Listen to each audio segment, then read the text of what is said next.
Hindi nawaglit sa isipan ng Diyos si Noe at ang lahat ng hayop na kasama niya sa malaking barko. Kaya't pinaihip niya ang hangin, at nagsimulang humupa ang tubig, huminto ang mga bukal at tumigil ang pagbuhos ng ulan.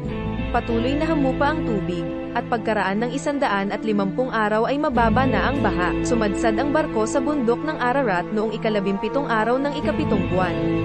Patuloy ang paghupa ng tubig at ng unang araw ng 10 buwan, lumitaw ang taluktok ng mga bundok. Pagkalipas ng 40 araw, binuksan ni Noe ang bintana ng barko na kanyang ginawa. Pinalipad niya ang isang uwak at ito'y nagpabalik-balik hanggang matuyo ang tubig sa lupa. Pagkatapos nito, pinalipad naman niya ang isang kalapati upang tingnan kung wala ng tubig. Palibhasa'y laganap pa ang tubig, hindi makalapag ang kalapati, kaya't nagbalik ito at muling ipinasok ni Noe sa barko.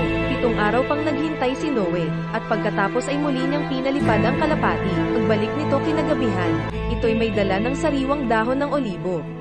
Kaya't natiyak ni Noe na wala na ang tubig. Nagpalipas ng 7 araw si Noe saka pinalipad muli ang kalapati, at hindi na ito nagbalik. Doon ay 601 taong gulang na si Noe.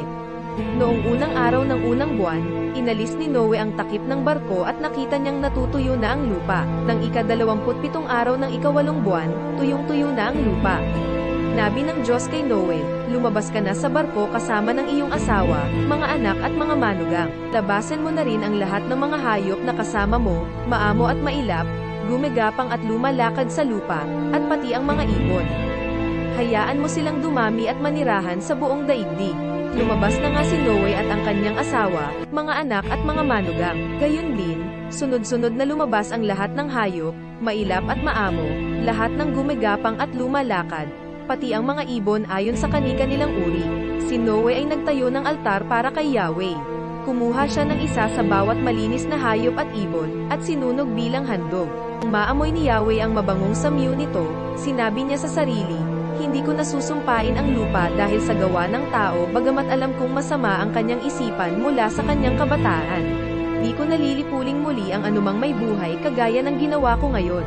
Hanggang naririto at buo ang daigdig, tag-tanim, tag-ani, palaging sasapit, tag-araw, tag-ulan, tag-init, taglamig, ang araw at gabi hindi mapapatid.